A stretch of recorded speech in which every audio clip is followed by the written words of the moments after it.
Bonjour chers lecteurs, je vous retrouve aujourd'hui dans cette nouvelle vidéo. Oui, je vous retrouve encore pour vous faire un book haul.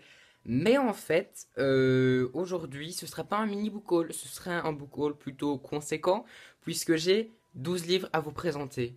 Oui, oui, 12 livres, vous avez bien entendu. Moi qui vous disais il y a quelques temps que j'allais essayer de faire pas trop d'achats pour essayer de faire diminuer ma palle cet été. Eh bien, comment vous dire que ces bonnes résolutions sont un peu tombées bien au fond du trou parce que samedi, je me suis rendu à Bruxelles. Et donc, vous savez bien que quand je vais à Bruxelles, c'est passage obligé par le pêle-mêle de XL, passage obligé également par chez Filigrane à Bruxelles aussi. Et donc, du coup, j'ai un petit peu craqué pour 12 livres. Mais en même temps, j'ai été super content de m'acheter ces livres parce que je m'étais plus acheté des livres, vraiment un gros achat compulsif comme ça depuis un petit moment. Et donc ça m'a fait vraiment du bien de pouvoir acheter ces 12 livres. Et donc aujourd'hui, je vais vous les montrer en essayant de pas trop perdre de temps parce que sinon on en a pour une bonne vingtaine de minutes.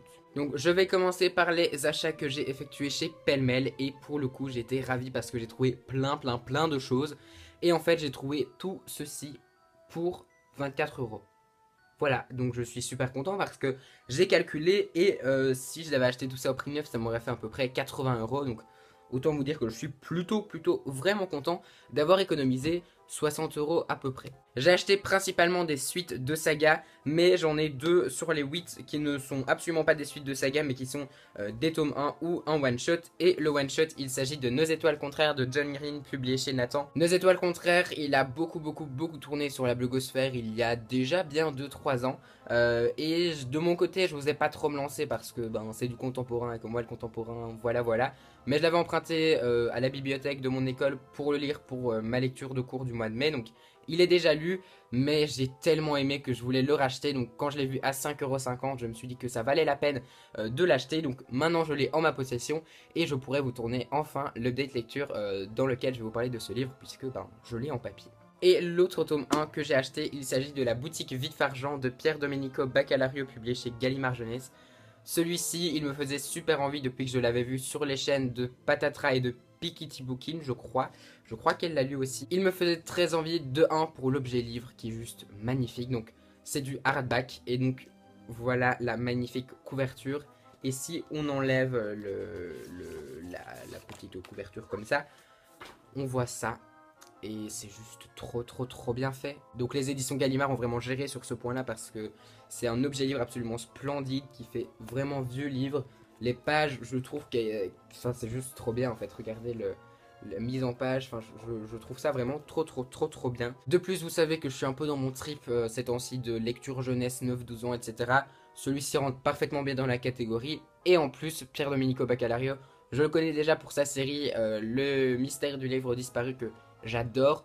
Donc je me suis dit que j'allais tenter cette saga qui compte 3 ou 4 tomes, je ne sais plus trop bien, et qui plaît beaucoup à pas mal de monde. Donc je me suis dit que j'allais me lancer dedans. Et ça devrait être chose faite cet été, vous le verrez dans une prochaine vidéo. On va passer maintenant aux suites de saga et j'ai voulu continuer la saga des orphelins Baudelaire puisque oui j'ai lu le premier tome en mai et le deuxième tome je viens de le finir il n'y a pas plus tard que 2-3 jours. Je vous l'ai présenté dans des updates lecture, ce sont des livres qui font partie des updates que j'ai un peu en retard mais ils vont arriver sur la chaîne, ne vous inquiétez pas. Du coup, j'en ai profité pour m'acheter quelques tomes. En fait, j'ai pris tous les tomes en poche qu'il y avait. Et donc, je me suis acheté le tome 3, Ouragan sur le lac de Lemony Snicket, publié chez Nathan Poche. Je me suis également acheté le tome 5, Piège au collège, et le tome 7, L'Arbre au corbeau. Il n'y avait malheureusement pas le tome 4 et le tome 5.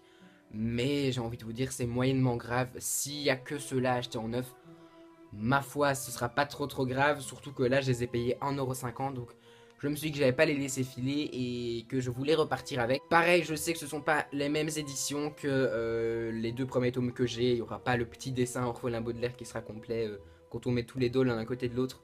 Mais c'est moyennement grave parce que pour 1,50 € j'allais pas chicaner. Surtout que même si j'aime beaucoup cette série, c'est pas la série du siècle. Donc pour tout vous avouer, ça me dérange vraiment pas. J'ai ensuite craqué pour 2 tomes de la saga A comme association de Eric Lhomme et Pierre Bottero. Là aussi pour le coup, moi j'ai les versions poche et là ce sont les versions grand format. Mais j'ai envie de vous dire, c'est pas trop grave là aussi parce que je les ai trouvés à 3 euros pièce. Donc j'ai trouvé le tome 5 là où les mots n'existent pas et le tome 7 car nos cœurs sont hantés à 3 euros, donc comme je vous l'ai dit, et qui sont en état... Ils sont en parfait état... Enfin, le taux est un peu cassé sur le tome 5, je sais pas si vous le verrez bien, mais à part ça, ils sont vraiment en super état, donc encore une fois, j'allais pas chicaner. Il me manquera le tome 6 pour avoir la série plus ou moins complète jusqu'au tome 7. Le tome 6, je l'ai vu dans ma librairie d'occasion qui est plus près de chez moi, en grand format également, donc je pense que j'irai le chercher dans pas trop longtemps pour avoir la suite de la saga en grand format. Comme ça, j'aurai les 4 premiers en poche et les 4 derniers en grand format, mais c'est pas trop grave comme je vous l'ai dit. Surtout que le principal, c'est que je les ai et que je vais pouvoir continuer cette saga normalement cette semaine avec le French Wheelaton. Et enfin, le dernier livre que j'ai acheté chez Pêle-Mêle, il s'agit d'un tome 3 que je ne pensais absolument pas trouver là-bas, mais que j'ai trouvé, je suis super content. Il s'agit de Wonder Park, le tome 3 Cyclose de Fabrice Collin, publié chez Nathan. Là aussi, pareil, vous avez le... Voilà, c'est un peu corné ici, mais j'ai envie de vous dire, c'est moyennement grave. Et je l'ai payé, je crois, 3 euros. Comme vous allez le voir aussi prochainement dans un update lecture, j'ai lu le tome 1 que j'ai vraiment beaucoup aimé.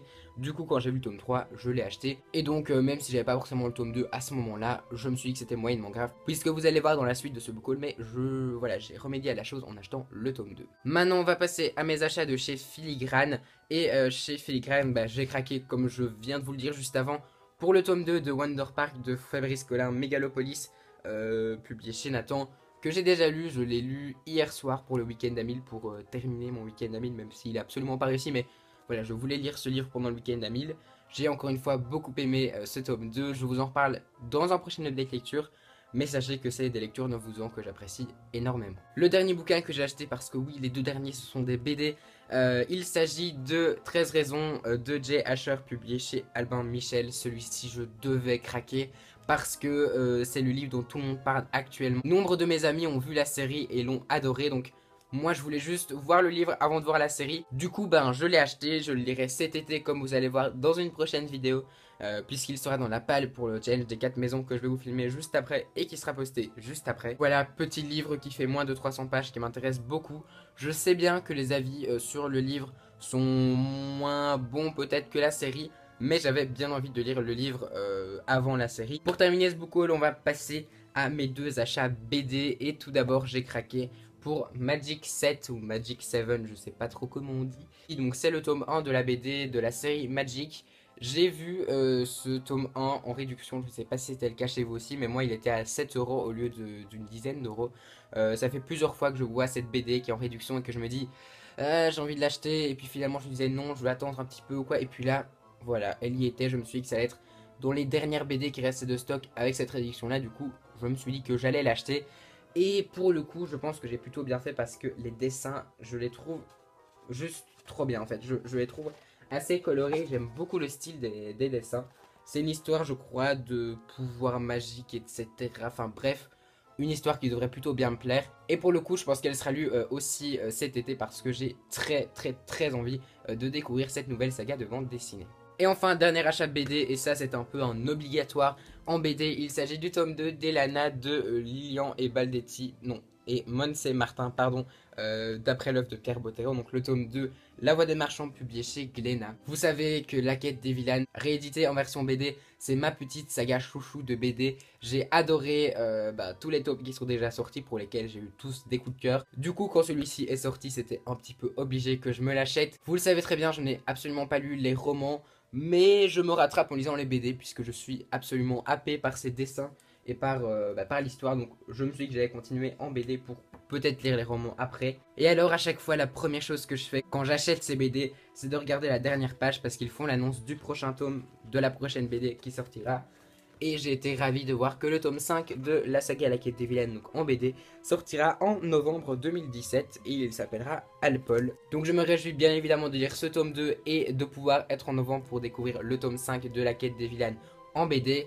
Je vous en reparle très bientôt, une fois que j'ai lu d'ailleurs, et j'espère que ça va beaucoup me plaire, même si normalement je me fais pas trop de soucis. Voilà, c'est la fin de ce book haul. J'espère que cette vidéo vous a plu. Et si vous l'avez aimé, n'hésitez pas à la liker et à vous abonner à la chaîne pour suivre toutes mes péripéties sur YouTube. Je vous souhaite d'excellentes lectures et je vous dis à très bientôt.